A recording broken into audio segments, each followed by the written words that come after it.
ഇടവകയ്ക്ക് അത്രയും അനുഗ്രഹീതമായ ശുശ്രൂഷ നൽകി വരുന്ന പ്രിയപ്പെട്ട റോബിൻ കുര്യൻ അച്ഛൻ, ഇന്ന് നമ്മോടൊപ്പം വിശുദ്ധ ആരാധനയ്ക്ക് സഹകാർമ്മികനായിരിക്കുന്ന എത്രയും പ്രിയപ്പെട്ട ബൈജു അച്ഛൻ, ഇന്ന് നമ്മളുടെ സന്നിഹിതനായിരിക്കുന്ന എത്രയും പ്രിയപ്പെട്ട നഫീൽ ഫ്രാൻസിസ് അച്ഛൻ, വിശുദ്ധ മദ്ബഹായിൽ ശുശ്രൂഷിക്കുന്നവരെ, ഇന്ന് ദേവാലയത്തിൽ സന്നിഹിതനായിരിക്കുന്ന അനുഗ്രഹീതരായ ദൈവ മക്കൾ,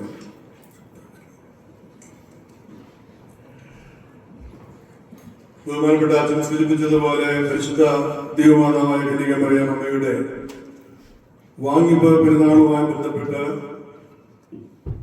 ഈ ഇടവകയുടെ പ്രധാന പെരുന്നാളായ നാം ഇന്നലെയും ഇന്നുമായി കൂടി വരുമ്പോൾ ദൈവത്തിന് നിരവധിയായ അനുഗ്രഹങ്ങൾ നമ്മോട് ചേർന്നുണ്ട് എന്നുള്ളതായ ബോധ്യം നമുക്കുണ്ടായിരിക്കണം. നമ്മുടെ പഴയ കാല കുർബാനക്രമങ്ങളിൽ ഇങ്ങനെ നാം പാടുന്നുണ്ട്, മധ്യസ്ഥപ്രാർത്ഥനയ്ക്ക് മുമ്പിലായിട്ട്: യുഗകാലങ്ങളിലൊക്കെയിലും മറമായി സ്ഥിതി ചെയ്തൊരു മർമ്മം നിർമ്മലയെ കാലതികവിൽ നിൻ സവിധം വേളിവായി വന്നു. ദൂതതലവൻ ഗബ്രിയേൽ മധുരസ്വരത്തിൽ നിന്നോടായി അഭിവാദ്യം ചെയ്തോദീതം വിധ ചെയ്യാവയലേ മോദി കതിർഗാന താഴമേ മോദി കമ്പരമേറ്റു സോപാനം യാക്കോബ് താതൻ ദർശിച്ച വാണേത്തും ശ്രേണിയ മോദി യഗമേ ദൈവികമാമന്ന നിക്ഷേപിത ചേപേ മോദി ഖ്യാതിമശാപം തീർത്തോളാം ആദാം രക്ഷകയേ മോദി ചീടുക കാത്തന്നെ കൂടെ. ഏറെ അനുഗ്രഹകരമായ രീതിയിൽ പരിശുദ്ധ കന്യക മറിയം അമ്മയുടെ നമ്മുടെ കർത്താവിന്റെ ജീവിതവുമായി ബന്ധപ്പെട്ട്, അല്ലെങ്കിൽ ദൈവത്തിന്റെ മനുഷ്യാവതാരവുമായി ബന്ധപ്പെട്ട് ഉള്ള കാര്യങ്ങൾ സംക്ഷിപ്തമായി ആ ഗാനത്തിലൂടെ പിതാക്കന്മാര് രേഖപ്പെടുത്തിയിരിക്കുകയാണ്. യുഗകാലങ്ങളിലൊക്കെയും മറവായിട്ട് രഹസ്യമായി സ്ഥിതി ചെയ്തിരുന്നതായ ആ മർമ്മം ഇന്ന് കന്യകയാകുന്ന നിന്നിൽ ഉളവായിരിക്കുന്നു. ആ ആദാമിന്റെ ശാപം, ആദാമിനുള്ള ലഭിച്ചതായ ശാപത്തെ തീർക്കുവാൻ തക്കവണ്ണം ദൈവം മനുഷ്യനായിട്ട് അവതരിക്കുവാൻ തിരഞ്ഞെടുത്ത ഭാഗ്യവതിയെ നിനക്ക് ഭാഗ്യം. വിധ ചെയ്യാത്ത വളരെ കുറേയേറെ കാര്യങ്ങൾ, വാനത്തും ശ്രേണിയെ, ആകാശത്തോർക്കത്തുന്നതായ ഗോമണിയെ, വിതയ്ക്കാത്തതായ വയല്, മന്നാ നിക്ഷേപമായ ചെപ്പ് തുടങ്ങിയുള്ള കാര്യങ്ങളൊക്കെയും അവിടെ രേഖപ്പെടുത്തിയിട്ടുണ്ട്. ഞാൻ അതിലേക്ക് വരാം. ഈ ശൂന്യ നോമ്പ് കർത്താവിന്റെ മാതാവിന്റെ മാനിപ്പുമായി ബന്ധപ്പെട്ട പരിശുദ്ധ സഭ നോമ്പോടുകൂടെ ഇത് പെരുന്നാളായി ആഘോഷിക്കുവാൻ കൽപ്പിക്കുമ്പോൾ ആ പ്രാർത്ഥന, ഈ ദിവസങ്ങൾ നാം പ്രാർത്ഥിക്കുന്നത് എങ്ങനെയാണ്? മർത്തമറിയം ലോക ഇമ്പങ്ങളെയൊക്കെയും വെടിഞ്ഞ് വിശുദ്ധിയിൽ ജീവിച്ച് സർവ്വനന്മകളാലും അലങ്കരിക്കപ്പെട്ടതിനാൽ അവൾ ദൈവത്തിന് മാതാവായി തീരുവാൻ തെരഞ്ഞെടുക്കപ്പെട്ടതുപോലെ ഞങ്ങളുടെ കർത്താവെ, ഞങ്ങളും ലോക ഇമ്പങ്ങളെ വെടിഞ്ഞ് നോമ്പ്, നമസ്കാരം മുതലായ നന്മകളാൽ അലങ്കരിക്കപ്പെട്ടവരും നിനക്ക് വസിപ്പാൻ തക്ക വിശുദ്ധ ആലയങ്ങളുമായി തീരുവാൻ യോഗ്യരാക്കണമേ. സ്ത്രീമൂലം നാശത്തെ സ്ത്രീമൂലം തീർക്കുവാൻ വേണ്ടി വേർതിരിക്കപ്പെട്ട നിത്യകന്യകയായ മർത്തമറിയം അമ്മയുടെ പ്രാർത്ഥനകളാൽ കർത്താവെ, ഞങ്ങളുടെ നോമ്പും നമസ്കാരങ്ങളും ശുശ്രൂഷകളും അങ്ങ് കൈക്കൊള്ളണം. എത്രത്തോളം അർത്ഥവത്താണ് ഈ പ്രാർത്ഥനകൾ എന്നുള്ളത് നാം ഓർക്കണം. നോമ്പോടുകൂടെ ആത്മാവിലും ശരീരത്തിലും ഒരുക്കത്തോടുകൂടെ ദൈവമാതാവിന്റെ യാത്രയയപ്പ് വേണ്ടി നാം ഒരുങ്ങുമ്പോൾ ഈ കാര്യങ്ങൾ നമ്മുടെ ശ്രദ്ധയിലേക്ക് കടന്നു വരുന്നത് ആവശ്യമാണ്. വളരെയധികമായിട്ട് ഞാൻ ദീർഘമായിട്ട് സംസാരിക്കുന്നില്ല, എങ്കിലും സഭയുടെ കാഴ്ചപ്പാടിൽ പരിശുദ്ധ കന്യക മറിയാമിനെ സംബന്ധിച്ചിടത്തോളം പറഞ്ഞു തീർക്കുവാനായിട്ട് വാക്കുകളില്ല. എല്ലാ ബുധനാഴ്ചയും നിങ്ങൾക്കറിയാമായിരിക്കുമല്ലോ, നമ്മുടെ സഭയുടെ ക്രമീകരണത്തിൽ ദൈവമാതാവിനുള്ള പ്രത്യേക മധ്യസ്ഥത ബന്ധപ്പെട്ടുകൊണ്ടാണ് ബുധനാഴ്ച പ്രാർത്ഥന ക്രമീകരിച്ചിട്ടുള്ളത്. അപ്പൊ അവിടെ നാം ചൊല്ലുന്ന സന്ധ്യാപ്രാർത്ഥന ചൊല്ലുന്ന ഒരു ഭാഗമുണ്ട്: ദൈവമാതാവായ പരിശുദ്ധ കന്യക മറിയാമേ, നിന്റെ പുകഴ്ചകൾ വിവരിപ്പാൻ ഞങ്ങൾക്ക് പ്രാപ്തിയില്ല. സർവൈകനാഥനായ ഒരു മാതാവായിട്ട് നമ്മളെ നിന്റെ ശ്രേഷ്ഠത മനോഹരമായിരിക്കുന്നു. അപ്പൊ അത്രത്തോളം ഒരു ദൈവികമായ നടത്തിപ്പിന്റെ ഭാഗമായി നമുക്ക് ചിന്തിക്കാവുന്ന അപ്പുറമാണ് ആ ഒരു ബന്ധത്തെ നമുക്ക് കാണേണ്ടത്. എന്തെന്നാൽ ദൈവം മനുഷ്യനായിട്ട് അവതരിക്കുകയാണ്. ആ ദൈവത്തിന് മാംസവും രക്തവും കൊടുക്കുവാനായിട്ട് മനുഷ്യരിൽ നിന്ന് തെരഞ്ഞെടുക്കപ്പെട്ടതായ ഒരു വ്യക്തിത്വം അത് എത്രത്തോളം ശ്രേഷ്ഠമാണെന്ന് ആലോചിച്ച് നോക്കി. ദൈവത്തിന് മനുഷ്യനായി തീരുമ്പോൾ ആ ദൈവത്തിന് മനുഷ്യാവതാരം ചെയ്തതായ ആ ദൈവത്തിന് രക്തവും മാംസവും നൽകുവാൻ ദൈവം തന്നെ തെരഞ്ഞെടുത്തതായ അനുഗ്രഹീത പാത്രം. അത്രത്തോളം ആ മഹനീയത നാം കണ്ട് ആദരിക്കേണ്ടതുണ്ട്. ആദിമ നൂറ്റാണ്ടുകളിൽ പരിശുദ്ധ പിതാക്കന്മാര് മാതാവിനെ കുറിച്ച് പതുക്കെയാണ് ക്രമേണയാണ് എഴുതി തുടങ്ങുന്നത്. കാരണം അന്ന് 1, 2, 3 നൂറ്റാണ്ടുകളിൽ കർത്താവിന്റെ ക്രൂശീകരണവും രക്തസാക്ഷിത്വവും മറ്റു കാര്യങ്ങളും ആയിട്ട് അതിന്റെ ഫോക്കസിൽ മുന്നോട്ട് പോകുന്നതായ പീഡിപ്പിക്കപ്പെടുന്നതായ സഭയാണ് നാം കാണുന്നത്. കർത്താവിന്റെ മാതാവിനുള്ളതായ മധ്യസ്ഥത അല്ലെങ്കിൽ കർത്താവ് മാതാവിനോട് ഉള്ളതായ പ്രാർത്ഥനയും ഡിവോഷനും ഒക്കെയും അത് അവരുടെ കൂടെ ഉണ്ട്. പ്രത്യേകിച്ച് അതിനെ കുറിച്ച് എഴുതേണ്ടിയിരുന്നില്ല. എന്നാൽ പിന്നീടുള്ള കാലഘട്ടങ്ങളിലാണ് ഇതിനെക്കുറിച്ച് പിതാക്കന്മാര് എഴുതി തുടങ്ങിയത്. അപ്പോൾ തന്നെ നമുക്കറിയാം 2, 3 നൂറ്റാണ്ടുകളൊക്കെയും ചെറിയ ചെറിയ സാദൃശ്യങ്ങളും പരാമർശങ്ങളും ഒക്കെയും വരുന്നു. കർത്താവ് രണ്ടാം മാതാവായിട്ട് പൗലോസ്ലീഹ താരതമ്യം ചെയ്യുമ്പോൾ മാതാവിനെ മറിയമിനെ രണ്ടാമത്തെ ഹവ്വയായിട്ട് സഭാപിതാക്കന്മാര് കണ്ടു തുടങ്ങി. അപ്പോ അതുകൊണ്ടാണ് നമ്മൾ വായിച്ചത് സ്ത്രീ മൂലം വന്ന നാശത്തെ സ്ത്രീ മൂലം തീർക്കുവാൻ വേണ്ടി ദൈവത്താൽ തിരഞ്ഞെടുക്കപ്പെട്ട വ്യക്തിത്വം എന്ന നമ്മൾ പ്രാർത്ഥനയിൽ ഉൾപ്പെടുത്തിയത്. അപ്പോൾ രണ്ടാമത്തെ ഹവ്വയാകുന്ന മറിയാമിലൂടെ ആദ്യത്തെ ഹവ്വയിലൂടെ അനുസരണക്കേടിന്റെ ഫലമായിട്ട് വന്നതായ ശാപത്തെ നീക്കുവാൻ ദൈവം തിരഞ്ഞെടുത്തതായ വ്യക്തിത്വം. അത് പിന്നീട് 4-ാം നൂറ്റാണ്ടിലേക്ക് കിടക്കുമ്പോൾ തന്നെ പൗരസ്ത്യ ദേശത്ത് ഈസ്റ്റേൺ ചേർച്ചില് നമുക്കറിയാം നമ്മുടെ പിതാവായ മോറപ്രേം അപ്പോസ്തലിക പിതാക്കന്മാരുടെ അപ്പോസ്തലിക സമൂഹത്തിലൊക്കെയും പിതാവാണ്. മോറപ്രേമിന്റെ രചനകളിൽ അനേക തവണ മാതാവിനെ കുറിച്ചുള്ള പ്രകീർത്തനങ്ങൾ അനേകം കടന്നു വരുന്നത് കാണാൻ സാധിക്കും. അതേസമയത്ത് വെസ്റ്റിലേക്ക് വരുമ്പോൾ പാശ്ചാത്യ രാജ്യത്തേക്ക് വരുമ്പോൾ പരിശുദ്ധമായ മോർ അംബ്രോസ് ബിലാലിലെ പിതാവായിരുന്ന മോർ അംബ്രോസ് അദ്ദേഹവും മാതാവിനെ കുറിച്ച് വളരെ ഭംഗിയായിട്ട് ചിത്രീകരിക്കുന്നുണ്ട്. അദ്ദേഹത്തിന്റെ ഒരു വലിയ അനാലജിയാണ് യാക്കോബ് കണ്ടതായ ആ ഗോവണി. ഉൽപ്പത്തി പുസ്തകത്തിൽ നാം കാണുന്നുണ്ട്. അവിടെ യാക്കോബ് കിടന്നുറങ്ങുമ്പോൾ ഒരു ദർശനം കാണുന്നു. സ്വർഗത്തോളം എത്തുന്നതായ ഗോവണിയും അതിലൂടെ ദൂതന്മാര് കയറുകയും ഇറങ്ങുകയും ചെയ്യുന്നതും ഒക്കെയും കാണുന്നതായി യാക്കോബ് അത്ഭുതതന്ത്രനായി അവൻ എഴുന്നേൽക്കുന്നു. അവൻ പറഞ്ഞു, ഇത് ദൈവത്തിന്റെ സാന്നിധ്യമുള്ള സ്ഥലമാണ്, ഇത് സ്വർഗത്തിന്റെ കവാടമാണ്, സ്വർഗത്തിന്റെ വാതിൽ തന്നെയാണ് ഇത് എന്ന് പറഞ്ഞുകൊണ്ടാണ് അദ്ദേഹം അവിടെ ആ കല്ല് നിവർത്തി അവിടെ എണ്ണ ഒഴിച്ച് അവിടെ ദൈവത്തിന്റെ ആരാധന നിർവഹിക്കുന്നതും ആ സ്ഥലത്തിന്റെ ബഥയിൽ ദൈവത്തിന്റെ ആലയം എന്ന പേരിടുന്നതൊക്കെയും. പരിശുദ്ധനായ അംബ്രോസ് പറയുന്നത് ഈ ഗോവണി, ആ ഗോവണിയിലൂടെയാണ് ദൈവം മനുഷ്യനായിട്ട് ഈ മനുഷ്യലോകത്തേക്ക് ശാരീരികമായിട്ട് ഇറങ്ങി വരുന്നത്. അല്ലെങ്കിൽ ആ ഇറങ്ങി വന്നതായ ഗോവണിയാണ് കന്യക മറിയം. അപ്പൊ അതുകൊണ്ട് തന്നെ ആ ഗോവണിയോട് തന്നെ നമുക്കും സ്വർഗത്തിലേക്കുള്ളതായ ആക്സസ് അതിലൂടെ ലഭിച്ചിരിക്കുകയാണ്. കന്യക മറിയാമിന്റെ മധ്യസ്ഥത എത്രത്തോളം പ്രാധാന്യമുള്ളതാണ് എന്നാണ് പിതാവ് പഠിപ്പിക്കുന്നത്. ആ പ്രേമിനെയും കീർത്തനങ്ങൾ ഞാൻ കടന്നു പോകുന്നില്ല.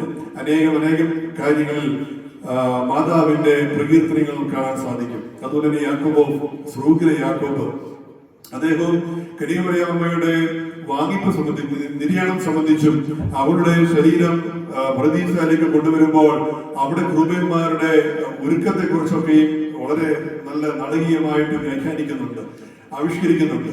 അതൊക്കെയും ഈ ലോകം ഈ പ്രതീക്ഷയിൽ ഏതിന്റെ പ്രതീക്ഷയിൽ നിന്നും ഏത് തോട്ടത്തിൽ നിന്നും മനുഷ്യനെ പുറത്താക്കി അവിടെ കെരൂബുകളെ കാവൽ നിർത്തിയതായ ആ സന്ദർഭത്തിൽ നിന്നും ഇപ്പോൾ മാറി നിൽക്കുക. കാരണം അതിന്റെ നമ്മുടെ ജീവമരത്തിലേക്കുള്ളതായ ആക്സസ് അത് നിഷേധിച്ചുവെങ്കിൽ ഇപ്പോൾ അത് തുറക്കപ്പെട്ടിരിക്കുന്നു. അതിന് മുഖാന്തരമായത് കന്യക മറിയമാണ് എന്നുള്ള രീതിയിൽ ആ കാര്യങ്ങളൊക്കെ വിശദീകരിക്കുന്നു. ഞാൻ എന്റെ വാക്കുകൾ ആ ഭാഗത്ത് വിടുകയാണ്. അനേക വിശുദ്ധ വേദപുസ്തകത്തിൽ പഴയ നിയമത്തിൽ നിന്നും പുതിയ നിയമത്തിൽ നിന്നൊക്കെയും പിതാക്കന്മാര് അനാലിറ്റികൾ എടുക്കുന്നുണ്ട് മാതാവിനെ കുറിച്ച്. നമ്മളെപ്പോഴും ഉൽപ്പത്തി പുസ്തകത്തിൽ സ്ത്രീയുടെ സന്തതി സർവ്വത്തിന്റെ തലയെ ചുമയ്ക്കും എന്നുള്ളതായ ആ ഒരു പ്രോമിസ്, ഒരു വാഗ്ദാനം, അത് മനുഷ്യരക്ഷയുടെ രക്ഷാ പദ്ധതിയുടെ പ്രോമിസാണ്, വാഗ്ദാനമാണ്. അത് പൂർത്തീകരിക്കപ്പെടുന്നത് നാം കാണുന്നത് ഇന്ന് എവെങ്കിലും വായിച്ചപ്പോൾ നാം കണ്ടു. തന്റെ ക്രൂശിനടുക്കൽ തന്റെ മാതാവും തന്റെ പ്രിയപ്പെട്ട ശിഷ്യൻ നിൽക്കുന്നത് കാണുമ്പോൾ സ്ത്രീയെ ഇതാ നിന്റെ പുത്രൻ എന്ന് പറഞ്ഞ് സ്ത്രീയെ കന്യാമറിയാമിനെ അവിടെ പറയുന്നത്, യോഹന്നാനോട് ഇതാ നിന്റെ അമ്മ എന്ന് പറഞ്ഞുകൊണ്ട് നിന്റെ മാതാവ് എന്ന് പറഞ്ഞുകൊണ്ട് മാതാവിനെ യോഹന്നാന് ഫലമേൽപ്പിക്കുന്നത് നാം കാണുകയുണ്ടായി. കാനാവിലെ കല്യാണത്തിന്റെ സമയത്തും ആ സ്ത്രീയെ എന്നുള്ളതായ ആ സല്യൂട്ടേഷനാണ് കൊടുക്കുന്നത്. നമുക്കത് വായിക്കുമ്പോൾ പല രീതിയിലൊക്കെ ചിന്ത വരുമെങ്കിലും അത് കേൾക്കുന്നതായ യഹൂദന്മാർക്ക് ഒരേ ഒരു ചിന്തയേ ഉള്ളൂ. സ്ത്രീ എന്ന് പറഞ്ഞാൽ, സ്ത്രീയെ എന്നൊരാളെ സംബോധന ചെയ്യുമ്പോൾ അവർക്ക് immediately that connects with the happening, the event in Garden of Eden. അവിടെ വെച്ച് ദൈവം കൽപ്പിച്ചതായ സ്ത്രീയെ നിന്റെ സന്തതി സർവ്വത്തിന്റെ തലയെ ചതയ്ക്കുമെന്നുള്ളതായ ആ വാക്ക്. അതുകൊണ്ട് തന്നെയാണ് അത് മെൻഷൻ ചെയ്യുന്നത് എന്ന് പിതാക്കന്മാർ ഓർമ്മിപ്പിക്കുന്നു. അല്ലാതെ തന്നെ ലിംഗ്വിസ്റ്റിക് ആയിട്ടും അത് യഹൂദരുടെ ഇടയിൽ അത് ഭംഗിയായ അല്ലെങ്കിൽ മാന്യമായ വാക്ക് തന്നെയാണ്. അല്ലാതെ അമ്മയെ കയറി സ്ത്രീയെ വിളിക്കുന്നതിന് അതൊരു ഹ്യൂമിലിയേഷൻ ആണ് എന്ന ഉള്ള രീതിയിലല്ല നാം കാണേണ്ടതും അങ്ങനെയല്ല ആയിരുന്നതും. ആ വാക്ക് ഞാൻ ആ ഭാഗം വിടുകയാണ്. ഈ ശൂനോയുടെ ഭാഗത്ത് തന്നെ നാം വായിക്കുന്നതായ ഭാഗ്യമുണ്ട്, പ്രാർത്ഥനയുണ്ട്. ബുധനാഴ്ച വൈകിട്ട് തന്നെ പ്രാർത്ഥിക്കുന്നതായ പ്രാർത്ഥനയിൽ ദൈവത്തിന്റെ ജീവനുള്ള പുത്രനെ പ്രസവിച്ചു മറിയമേ നിനക്ക് ഭാഗ്യം, വ്യാപാരിയെ പോലെ മഷിക കയറി വസിച്ചതായ അലങ്കരിക്കപ്പെട്ട കപ്പലായവളെ നിനക്ക് ഭാഗ്യം, സ്വർഗീയ ശില്പിയെ കൈക്കൊണ്ടവളായി പണിക്കുറവ് തീർന്ന കൊട്ടാരമായവളെ നിനക്ക് ഭാഗ്യം. നീ നിന്റെ കന്യാത്വത്തിന് ഭംഗം വരാതെ അവനെ വഹിക്കുകയും നിർമ്മലമായി അവനെ പ്രസവിക്കുകയും ചെയ്തുവല്ലോ. നിന്നിൽ നുദിച്ച കർത്താവ് വാഴ്ത്തപ്പെട്ടവനാകും. നമുക്ക് കന്യാമറിയാമിനെ കുറിച്ച് ചിന്തിക്കുമ്പോൾ ചുറ്റുമുള്ള ലൂക്കോസിന് സുവിശേഷം 1-ാം അധ്യായത്തിലാണല്ലോ ഏറ്റവും കൂടുതൽ അതിനെക്കുറിച്ചുള്ള പരാമർശങ്ങൾ കടന്നു വരുന്നത്. പിന്നീട് വളരെ ചുരുക്കം പരിശുശ്രൂഷയുടെ കാലത്ത് 1-2 സംഭവങ്ങൾ ഒക്കേഷൻ നമ്മൾ കാണുന്നുണ്ട്. പിന്നെ കുരിശിന്റെ അരികിൽ കാണുന്നുണ്ട്. പിന്നീട് നാം അപ്പോസ്തല പ്രവൃത്തികളിൽ ശില്പിന്മാരോടുകൂടെ പ്രാർത്ഥനയിലായിരിക്കുന്ന മാതാവിനെ കാണുന്നുണ്ട്. അങ്ങനെ എന്നാൽ ഏറ്റവും കൂടുതലായിട്ട് ലൂക്കോസിന്റെ സുവിശേഷത്തിലാണ് ഇൻഫൻസ് നറേറ്റീവ്, കർത്താവിന്റെ ശൈശവകാല വ്യാഖ്യാനങ്ങളിലാണ് കൂടുതലായിട്ട് കാണുന്നത്. അവിടെ നാം ഗബ്രിയേൽ മാലാഖ, ദൈവസ്ഥലത്ത് നൽകുന്നതായ ഗബ്രിയേൽ മാലാഖ വളരെ ഭയചകിതനായി അല്ലെങ്കിൽ റെസ്പെക്റ്റോടുകൂടെ ബഹുമാനപൂർവ്വം കന്യാമറിയാമിന്റെ സന്നിധിയിൽ വന്ന് ദൈവപുത്രന്റെ പ്രസ്തുതത്തെ അല്ലെങ്കിൽ ദൈവപുത്രന്റെ മനുഷ്യാവതാരത്തെ കുറിച്ച് കന്യാമറിയാമിനെ അറിയിക്കുന്നു. ആ ഭാഗമൊക്കെ നമ്മൾ പല പ്രാവശ്യം കേട്ടിട്ടാണ് ധ്യാനിച്ചിട്ടുള്ളതാണ്. അവിടെ ഗബ്രിയേൽ മാലാഖ പറയുന്നു, സ്ത്രീകളിൽ അനുഗ്രഹിക്കപ്പെട്ടവളെ നമ്മുടെ കർത്താവ് നിന്നോട് കൂടെ. BSIയുടെ പുസ്തകത്തിലില്ല കേട്ടോ, ഭാഗമില്ല. എങ്കിൽ പോലും സുറിയാനി പുസ്തകത്തിലും അത് പഴയ കാല പുസ്തകങ്ങളിലും അത് രേഖപ്പെടുത്തിയിട്ടുണ്ട്. അതായത് കൃപ നിറഞ്ഞ മറിയമേ നിനക്ക് സമാധാനം, നമ്മുടെ കർത്താവ് നിന്നോടുകൂടെ, സ്ത്രീകളിൽ നീ വാഴ്ത്തപ്പെട്ടവളാകുന്നു എന്നുള്ള ഭാഗമുണ്ടല്ലോ. അപ്പൊ അത് കന്യാമറിയാമിനോട് ഗബ്രിയേൽ മാലാഖ പറയുമ്പോൾ ആ ഒരു ഭാഗം പറയുന്നു, you are blessed among the women and our Lord is with you. അത് കഴിഞ്ഞിട്ടാണ് നിങ്ങൾ താഴെ വരുമ്പോൾ അത് 28-ാമത്തെ വാക്യത്തിലാണ്, 1-ാമത്തെ 28-ാം വാക്യത്തിൽ. എന്നാൽ 42-ാമത്തെ വാക്യത്തിലേക്ക് വരുമ്പോഴത്തേക്ക് നാം കാണുന്നു കന്യാമറിയാം എലിശബയുടെ സ്ഥലത്തിലേക്ക് പോകുന്നു. എലിശബ അവളെ കാണുമ്പോൾ അവരുടെ സംസാരത്തിലും എലിശബ വിളിച്ച് പറയുന്നു, സ്ത്രീകളിൽ നീ അനുഗ്രഹിക്കപ്പെട്ടവൾ, നിന്റെ ഉദരഫലവും അനുഗ്രഹിക്കപ്പെട്ടത്, എന്റെ കർത്താവിന്റെ അമ്മ എന്റെ അടുക്കൽ വരുവാനുള്ള ഭാഗ്യം എനിക്ക് എങ്ങനെ ഉണ്ടായി. അപ്പോ സ്ത്രീകൾ നീ അനുഗ്രഹിക്കപ്പെട്ടവൾ എന്നുള്ളത് സ്വർഗീയ ദൂതൻ പറഞ്ഞതുമാണ്, എലിശബായി പറഞ്ഞതുമാണ്. അപ്പൊ അത് രണ്ടും കൂടെയാണ് കർത്താവ് പറയുമേ ആ പ്രാർത്ഥനയിൽ നാം ഉൾപ്പെടുത്തിയിട്ടുള്ളത്. അപ്പൊ അതുകൊണ്ട് ഭാഗ്യവതിയായി സ്ത്രീകളിൽ നിന്നും ഭാഗ്യവതിയായിട്ട് ദൈവം തിരഞ്ഞെടുത്തതായ വ്യക്തിത്വം, അതിന് നമുക്ക് എങ്ങനെ അത് കാണാതിരിക്കാൻ സാധിക്കും, എത്രത്തോളം നമുക്ക് അവഗണിക്കാൻ സാധിക്കും. അതുകൊണ്ടാണ് സഭയുടെ മാതാവായി, ഓരോ ക്രിസ്ത്യാനിയുടെ മാതാവായിട്ട് കന്യാമറിയാമിനെ നാം കാണുന്നത്. കുരിശിക്കൽ കർത്താവ് യോഹന്നാനെ ഏൽപ്പിക്കുമ്പോൾ യോഹന്നാനെ ഇതാ നിന്റെ അമ്മ എന്നല്ല പറയുന്നത്, നിന്റെ അമ്മ. യോഹന്നാനെ കുറിച്ച് അവിടെ യോഹന്നാൻ തന്നെയാണ് എഴുതിയിട്ടുള്ളതെങ്കിലും യോഹന്നാന്റെ പേരവിടെ കൊടുത്തിട്ടില്ല. പ്രിയപ്പെട്ട ശിഷ്യനെ ഞാൻ പറഞ്ഞല്ലോ, തന്റെ മാതാവും പ്രിയപ്പെട്ട ശിഷ്യനും അവിടെ നിൽക്കുന്നത് കണ്ടിട്ടാണ്. അപ്പോ ആ പ്രിയപ്പെട്ട ശിഷ്യനെയാണ് ഏൽപ്പിക്കുന്നത്. അതായത് സഭയെ തന്നെയാണ് ശ്രീകന്മാരുടെ റെപ്രസെന്റേറ്റീവായിട്ട്, അല്ലെങ്കിൽ ക്രിസ്തുവിനെ സ്നേഹിക്കുന്ന എല്ലാവരുടെയും അമ്മയായിട്ടാണ് കന്യാമറിയാമിനെ അവിടെ ഫലമേൽപ്പിക്കുന്നത്. അതുകൊണ്ട് നമുക്ക് ആ കന്യാമറിയാമിനെ നമ്മുടെ അമ്മയായിട്ട് സ്വീകരിക്കാം.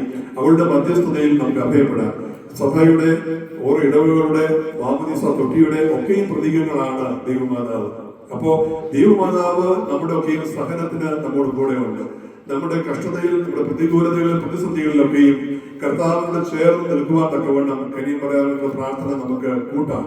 അതുകൊണ്ട് ആ സഹനത്തിന്റെ മാതാവ് എന്ന നിലയിൽ നമ്മുടെ ഏത് സങ്കടങ്ങളിലും കർത്താവിനോട് പ്രാർത്ഥിക്കുവാൻ, മധ്യസ്ഥ യാചിക്കുവാൻ നമുക്ക് മാതാവിനെ മധ്യസ്ഥ പ്രാർത്ഥിക്കാൻ സാധിക്കും. അതോടൊപ്പം തന്നെ നമ്മുടെ ഉത്തരവാദിത്തങ്ങളുടെ ഓർമ്മ വാക്കുകൊണ്ട് സ്മരിക്കുകയാണ്. കർത്താവിനെ ഈ ലോകത്തിലേക്ക് കാണിച്ചു കൊടുത്തത്, ലോകത്തിന് ദൈവത്തെ കാണിച്ചു കൊടുത്തത് അല്ലെങ്കിൽ നൽകിയത് കന്യാമറിയാമാണ്. ഇന്ന് നാം മാതാവിന്റെ മധ്യസ്ഥ ലഭ്യപ്പെട്ടുകൊണ്ട് നാം കൂടി വരികയും മാതാവിനെ നമ്മുടെ മാതാവായി സ്വീകരിക്കുകയും ചെയ്യുമ്പോൾ നമ്മുടെ ഉത്തരവാദിത്വം ഇത് തന്നെയാണ്. നമുക്ക് ചുറ്റുമുള്ളതായ ലോകത്തിലേക്ക് കർത്താവിനെ കാണിച്ചു കൊടുക്കുവാൻ, കർത്താവിനെ നൽകുവാൻ തക്കവണ്ണം നമുക്കും ഇടവരട്ടെ എന്ന് പ്രാർത്ഥിക്കുകയാണ്. മാതാവിന്റെ മധ്യസ്ഥത നമുക്ക് കാവലും കോട്ടയമായിരിക്കട്ടെ. എന്റെ വാക്കുകൾ സ്മരിക്കുന്നു. ഒരിക്കൽ കൂടെ ഇന്നലെ സൂചിപ്പിച്ചതുപോലെ ഏറെ വർഷങ്ങൾക്ക് ശേഷമാണ് ഈ പെരുന്നാൾ നിങ്ങളോടുകൂടെ ആയിരിക്കുവാൻ ദൈവം കൃപ ചെയ്തത്. മറ്റു പല അവസരങ്ങളിൽ ഇടയ്ക്ക് വരാൻ സാധിച്ചു. അച്ഛൻ ഓർമ്മിപ്പിച്ചു, ഞാൻ പല പ്രാവശ്യം വന്നിട്ടുള്ളത് ഞാനായിട്ട് തുടങ്ങിയ പള്ളിയാണ്. പ്രഭാഷനായിരിക്കുമ്പോൾ ഞാൻ ആയിട്ട് നൽകി തുടക്കം കുറിച്ചതായ പള്ളിയാണ്. ദൈവമാതാവിന്റെ നാമത്തിൽ നാം വളരെ ചുരുങ്ങിയതായ പരിമിതികളിൽ നിന്നുകൊണ്ട് ആരംഭിച്ചതായ ദേവാലയം അനുഗ്രഹകരമായിട്ട് മുന്നോട്ട് കടന്നു വന്നു. പ്രാർത്ഥനയുടെ ഒരു വലിയ അടിസ്ഥാനം ഈ ഇടവലിക്കുണ്ട്. അന്നൊക്കെയും എല്ലാ ആഴ്ചകളിലും പ്രാർത്ഥനകളും ഉണ്ടായിരുന്നു. അതുകൂടാതെ മാസത്തിലൊരിക്കൽ നമ്മൾ വിശുദ്ധ കുർബാന അർപ്പിക്കുകയും ഞാൻ ന്യൂയോർക്കിൽ വരികയും ചെയ്തതായ ആ കാലഘട്ടങ്ങളൊക്കെ ഇപ്പോൾ ഓർക്കുകയാണ്. ഭവനങ്ങളിലാണ് നാം എന്ന വിശുദ്ധ കുർബാനകളൊക്കെയും ആദ്യ നൂറ്റാണ്ടുകളെ പോലെ ചർച്ച് ഓഫ് ഹൗസ് ചർച്ചസ് ആയിരുന്നു നമ്മുടെയും തുടക്കത്തിൽ. അതുണ്ടായിരുന്നതായ പല ആളുകൾ ഇപ്പോൾ പല സ്ഥലത്തേക്ക് പോയി പുതിയ ആളുകൾ വന്നിട്ടുണ്ട്. എങ്കിലും ആ ഒരു സന്തോഷം, പ്രാർത്ഥനയുടെ അടിസ്ഥാനം ആ അന്തരീക്ഷത്തിൽ വേണം ഇടവക മുന്നോട്ട് പോകുവാൻ. പ്രാർത്ഥനാ യോഗങ്ങൾ മുടക്കാതെ ഇരിക്കണം. അത് ദേവാലയത്തിൽ വെച്ചോ ഭവനങ്ങളിൽ വെച്ചോ പ്രാർത്ഥനകൾ, കൂട്ടായിട്ടുള്ള പ്രാർത്ഥനകൾ ക്രമീകരിച്ചുകൊണ്ട് ദൈവത്തോട് ചേർന്ന് നിൽക്കുവാൻ നമുക്ക് സാധിക്കട്ടെ. നമ്മുടെ ഈ ലോക ജീവിതം വളരെയേറെ ദുഷ്കരമാണ്, വളരെ ടെൻഷൻ പിടിച്ചതാണ്, പല തിരക്കുകളുണ്ട്. എങ്കിൽ പോലും അതൊക്കെയും കുറെയൊക്കെ മാറ്റിവെച്ച് ദൈവത്തിന് വേണ്ടി സമയം കണ്ടെത്തുവാൻ, നമ്മുടെ കുഞ്ഞുങ്ങൾക്ക് വേണ്ടിയും അവർക്ക് നമുക്കുള്ളതായ വിശ്വാസ പാരമ്പര്യങ്ങൾ അവർക്ക് പകർന്നു കൊടുക്കുവാനൊക്കെ വേണം. അവരെയും കൂട്ടി ചേർത്തുകൊണ്ട് മുന്നോട്ട് പോകുവാൻ നമുക്ക് സാധിക്കട്ടെ. അതിനുവേണ്ടി നാം ചെലവിടുന്നതായ സമയങ്ങൾ ഒരിക്കലും നഷ്ടമല്ല. അതൊക്കെയും ഇൻവെസ്റ്റ്മെന്റുകളാണ്. നമുക്ക് ഇതൊക്കെയും കഴിഞ്ഞ് നിങ്ങള് ജോലിയുടെ തിരക്കിൽ കഴിഞ്ഞ് റിട്ടയർമെന്റ് ഏജിലേക്ക് എത്തുമ്പോൾ നാം തിരിഞ്ഞു നോക്കുമ്പോൾ നമുക്ക് ദുഃഖിക്കാനിട വരരുത്. ആവശ്യത്തിന് ഉള്ളതായ പ്രാധാന്യം, ആവശ്യമുള്ളതായ സമയവും മക്കൾക്കും നമ്മുടെ സൃഷ്ടാവായ ദൈവത്തിനും ആവശ്യമായത് കൊടുക്കുവാൻ നമുക്ക് സാധിക്കട്ടെ. സമൃദ്ധമായ ജീവിതം ദൈവം നൽകുവാൻ, കഷ്ടതകളിലൂടെ നടത്തുമ്പോൾ നമ്മെ കൈവരിച്ചു കൊണ്ടുപോകുവാൻ, പീഡനങ്ങളിലൂടെ സമ്മർദ്ദങ്ങളിലൂടെ ഒക്കെയും പോകുമ്പോൾ, രോഗാവസ്ഥയിലൂടെ പോകുമ്പോൾ ഒക്കെയും നമുക്ക് കൈത്താങ്ങലായി മാതാവിന്റെ മധ്യസ്ഥത ഉണ്ടാകട്ടെ എന്ന് പ്രാർത്ഥിച്ചുകൊണ്ട് വാക്കുകൾ സ്മരിക്കുന്നു. ദൈവമായ എല്ലാവരെയും വാഴ്ത്തി അനുഗ്രഹിക്കുമാറാകട്ടെ.